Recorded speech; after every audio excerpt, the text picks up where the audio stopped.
다음 주제는 우리 김준우 변호사님께서 준비해 주셨습니다. 네, 오늘 제가 가져온 주제는요. 선거권, 피선거권 이제는 만 18세로 가자입니다.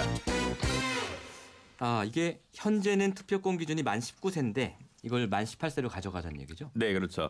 아까 그 방송 서두에 우리 시민보 기자님께서 말씀해 주셨듯이 OECD 국가 중에 만 19세는 이제 우리나라밖에 없습니다.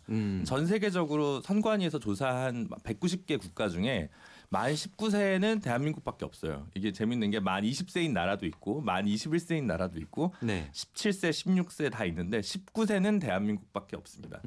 그래서 그 사실은 2005년에 이게 20세에서 19세로 내려갔는데요. 그 당시에도 이제 민주당에서 18세 얘기하고 새누리 자유한국당 뭐 이런 쪽에서 20세 얘기하다가 이제 절충으로 나왔습니다. 근데 이제 좀 내릴 때가 됐다라고 이제 보는 것이고 한 가지 포인트가 있는 게 이제 정치개혁특별위원회가 국회에 설치됐고 제가 한 달 전에 방송 나와서 그 얘기했습니다만 이번 주 이제 그 공청회가 전문가 공청회가 있었는데 각 당에서 추천한 교수님들이 한 분씩 나오셨어요. 네 분이. 근데 네 분이 다 일치 단결해서 이제는 18세로 가야 된다라고 했던 거고요. 지난 대선 때 대선 직전에 그 당시 재외 국민의 선거권을 이제 확대하면서 요 얘기가 나왔다가 반대가 있어서 당시에 바른당, 국민의당, 민주당 세 정당에서는 3년 후 그러니까 2020년 총선 전에는 18세로 내리자라고 합의했던 바가 있어서요. 근데 이제 정개특위가 지금 선거구 획정은 사실상 연내 타결이 쉽진 않습니다. 그 상황에서 정개특위가 최소한의 성과를 좀 내줘야 될 타이밍이기 때문에 연내에 그렇다면 원포인트가 있다면 이것만은 이게 아닐까 싶어서 오늘 좀 이걸 들고 왔습니다. 일단 청취자분들의 문자를 좀 소개해드리면요.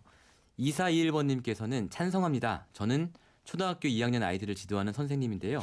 학기 초 반장선거 때 반장선거의 뜻을 지도하고 인기투표가 아니라는 것을 지도했더니 전학 온 지 3일 된 아이가 반장으로 선출됐고 최고의 한 학기를 보낼 수 있었습니다. 4475번님께서는 찬성이요. 우리 아들 저보다 더 똑똑해요. 37366번님 유관순 열사도 학생이었고 18세 이하였습니다. 선택할 수 있습니다. 그리고 반대하는 의견도 만만치 않습니다. 5127번님은 반대입니다. 아이들은 자기 주장이 뚜렷하나 사회생활 및 정치 관련 인식이 부족하다고 판단됩니다. 0060번님 반대합니다. 미성년자까지 투표권을 행사한다면 지금보다 더 많은 과다 공약으로 물들지 않을까 합니다. 5689님 한참 공부할 아이고 1년 정도 선거권이 나중에 생긴다고 해서 크게 문제될 거 없습니다. 빨리 정치를 알아야 도움될 것도 없고요. 이게 그러니까 한참 공부할 나이라는 게 고3이 지금 기준이 되는 거거든요. 그렇죠, 김준우 변호사님? 네, 맞습니다. 고3 중에서 이제 생일이 지나야 되니까요. 사실 지금 선거가 저희가 대선이 3월로 바뀌었습니다. 그리고 이제 국회가 4월이고 지방선거가 6월이니까 그 전에 태어난 그 고3에 해당하는 사람들만 투표권이 새로 생기는 거니까 사실 절반은 또 투표권이 이제 안 생기는 거죠. 절반은 좀 못 되겠네요. 3, 4, 6월 정도니까. 지금은 대학교 1학년생들이 3, 4, 6월생까지만 투표권이 있는 것이고. 그렇습니다. 자, 노 변호사님하고 김태현 변호사님 어떻게 생각하시나요? 저는 기본적으로는 판단 유보예요. 저희 아이가 사실은 99년 10월생이에요. 첫 큰애가. 그러니까 이 투표권이 사실은 상당히 중요한 인데 제가 그 아이를 딱 보면 엄청나게 똑똑하고 엄청나게 괜찮다고 생각하는 부분이 있는가 하면 또 한편으로 봤을 땐 좀 이상하다 이렇게 생각하는 부분도 있어요. 그러면은 이게 완전하게 성숙되기가 좀 어려운 시기다라는 생각이 처음에 들고 또 그러면서도 한편으로는 공부해야 되는데 애들이 이제 여기 너무 신경 쓰는 거 아니냐라는 생각도 들어요. 하지만 또 다른 쪽으로 보면은 이 아이들도 결과적으로는 대한민국의 국민이기 때문에 이것에 대해서 지금부터 관심 가지고 하는 것은 또 당연한 거 아니냐 또 생각이 들어서 제가 약간 좀 귀가 얇습니다만은 오늘 좀 얘기를 들어보고 난 다음에 판단하겠습니다. 김태현 변호사님 어떻게 보세요? 저는 뭐 굳이 내릴 필요가. 수능 말씀을 참 잘하시는데 수능 어렵다던데. 내년에도 어려울 거라는데. 공부가 인생의 전부가 아니에요. 인생의 전부는 아니지만 사실 가장 중요한 부분은 맞죠. 대한민국의 현실에서. 그러니까 이제 과연 고3 그러니까 뭐 학교 밖에 있는 학생들 나이들도 있지만 대부분 이제 고3인데 굳이 고3 교실까지 선거판을 끌어들 필요가 있을까? 왜냐하면 그러니까 이게 이런 게 대한민국 유럽 이제 얘기를 많이 하시는데 유럽은 사실 투표율 좀 낮아요. 별로 이렇게 그렇게 큰 관심이 없습니다. 그렇습니까? 그러니까 투표율 우리나라보다 좀 낮은 편이라고 하죠. 그리고 미국도 중간 선거 같은 거 투표율 좀 낮은 이번에 좀 높았다고 하는데 그동안 평균 투표율은 우리나라보다 제가 알기로는 낮아요. 그렇습니다. 그러니까 유독 대한민국의 선거에 대해서 관심이 많죠. 그러니까 그게 정치가 어떻게 보면 좋은 측면일 수도 있고 나쁘게 말하면 굉장히 좀 진영 논리가 좀 강한 국가거든요. 다른 나라에 비해서 예를 들면 영국의 영국의 보수 진보의 어떤 대립. 미국의 물론 미국 요새 좀 달라진 것 같더라고요. 국제면을 보면 트럼프 대통령 당선 이후에 미국의 어떤 민주당원과 공화당원의 대립 뭐 이런 것보다는 우리나라의 보수와 진보의 좀 대립이 사실 조금 더 강한 편은 있거든요. 그럼 여러 가지 이유들이 있는 것 같은데 근데 이 상황에서 굳이 고3 교실까지 정치판을 끌어들일 필요가 있을까? 그러니까 아까 이제 어떤 문자 주신 분이 1년 늦게 한다고 뭐가 그렇게 문제가 될까? 저는 뭐 거기에 사실 개인적으로 공감하는 편이에요. 그러니까 우리나라에 거기다가 이제 외국과 다르게 우리나라 현실이 입시가 굉장히 격화되어 있지 않습니까? 아이들 힘듭니다. 저희 딸도 내년에 고3 되는데 지금 봐도 안쓰러워요. 근데 그 상황에서 선거까지 와서 야, 너 총선 때 누구 뽑을 거야? 뭐 예를 들어 2012년 기준으로 박근혜, 문재인 이거 하는 게 맞을까? 라는 그런 생각이 좀 들어요. 어떻게 보세요? 이제 불수능이냐 이제 물수능이냐 매년 논쟁인데 그냥 하는 얘기고 수험생들이 이제 투표권을 가지면 교육부가 더 신경 쓰겠죠. 그런 고민이 있는 거죠. 청소년들이 참정권을 가질 때 청소년에 가장 맞닿은 정책들의 좀 변화 가능성이 좀 있을 것 같고 이번 주 수요일에 이제 그 자유한국당 정유섭 의원이 정개특위 간사신데 제가 공청회 방청을 시민 방청을 갔거든요. 그래서 이거 뭐 선생님들이 좀 너무 격하게 정치적인 내용을 좀 지도하면 학생들이 영향을 받아서 너무 이제 교실이 정치화되지 않겠냐 이제 이렇게 질문하셨어요. 그러니까 답하시는 교수님이 요즘 고3들 말 안 듣습니다. 선생님의 영향력을 너무 과대평가하고 있다. 그래서 그런 것들도 있어서 근데 이제 외국 같은 경우는 지금 논쟁 지형이 16세로 내릴 거냐 말 거냐라는 게 이제 핵심입니다. 18세를 16세로요? 네. 16세는 지금 이제 오스트리아, 아르헨티나 이제 몇 개 국가 있습니다. 근데 이제 그 보스니아나 뭐 이런 국가들도 16세에서 18세 제한적으로 주는데 16세의 기준이 뭐냐면 일할 수 있는 자, 일하는 자 투표권 있다라는 게 핵심이거든요. 그래서 그 나라는 근로자면 16세인데 근로자면 투표권을 줍니다. 제한적으로.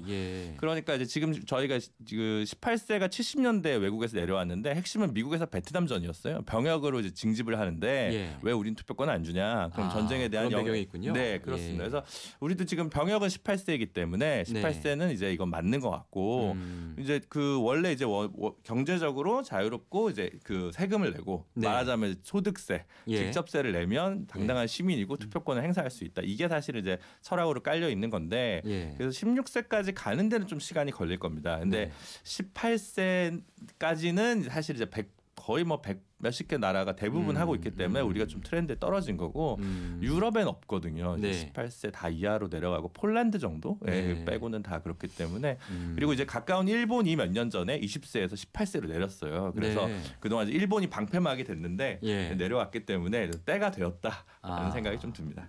그렇군요. 이 이제 논리의 문제가 하나 있고요. 하나는 이제 정치적인 유불리의 문제도 있지 않습니까? 이 정치적인 유불리는 어떻게 평가하세요? 아무래도 지금 선거 연령을 하향하겠다 좀 낮추게 되면 이제 지금 현재 약간 진보 성향을 가지고 있는 뭐 당 예를 들면 이제 지금 민주당이라던가 정의당이라던가 이런 쪽이 조금 더 유리할 거다라고 하는 얘기는 있죠. 그리고 만약에 이제 그렇게 되면은 정말 투표에 이제 참여할 것인가 말 것인가 이제 이것도 사실 좀 문제가 되겠지만 어쨌든 그래서 여당 입장에서는 좀 낮추는 쪽으로 좀 이 동력을 가동하고 있는 것으로는 보입니다. 일반적으로 보수 정당이 불리하다고도 보죠. 일반적으로. 꼭 그런지는 모르겠어요. 일반론이죠, 사실. 일반론. 근데 사실 저는 꼭 그럴 것 같지는 않아요. 왜냐하면 이 18세 학생들을 제가 뭐 무시하는 것이 아니라 아까 문자를 보면 대부분 부모님의 의견에 따르지 않겠습니까라는 게 있잖아요.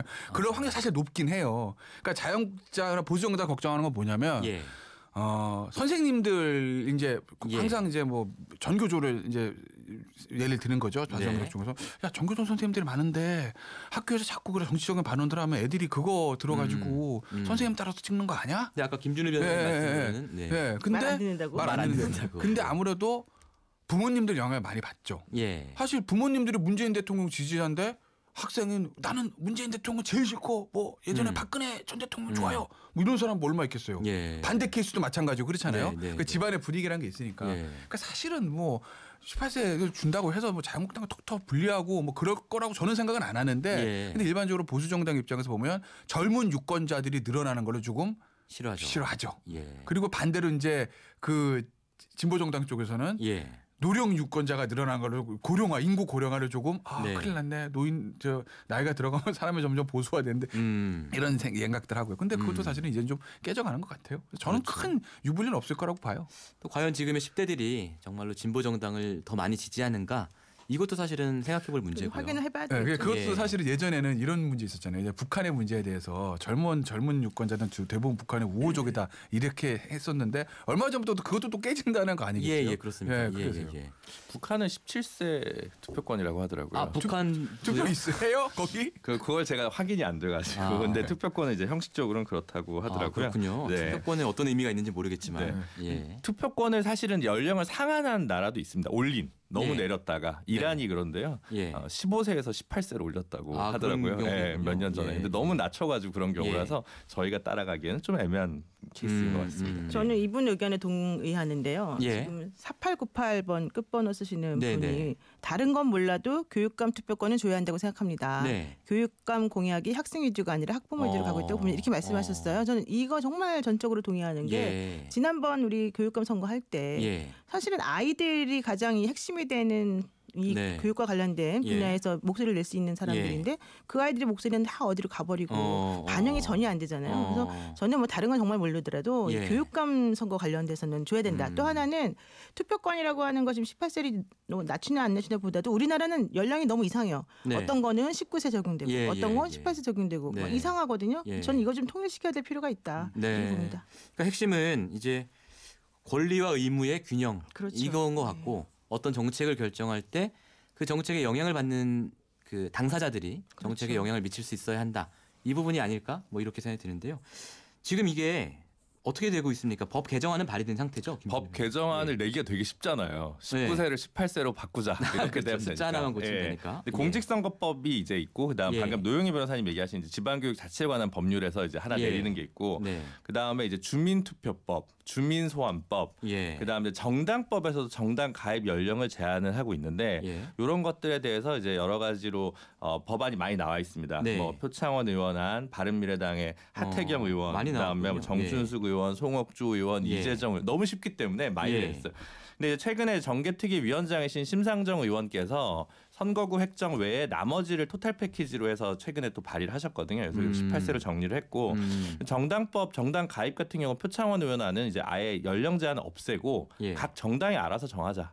이렇게 좀 하는 거고요. 선거운동의 자유. 그러니까 이제 뭐 교육감 선거에서 고등학생들이 인터넷에 두발 자유화에 찬성하는 교육감을 찍고 싶다라고 얘기하면 이게 선거법 위반이 되는 거예요. 연령 제한이 되니까. 그래서 선거운동 자유도 좀 내리자. 이제 여러 가지 법안들이 발의가 되고 있는데 상징적으로는 공직선거법 18세 같습니다.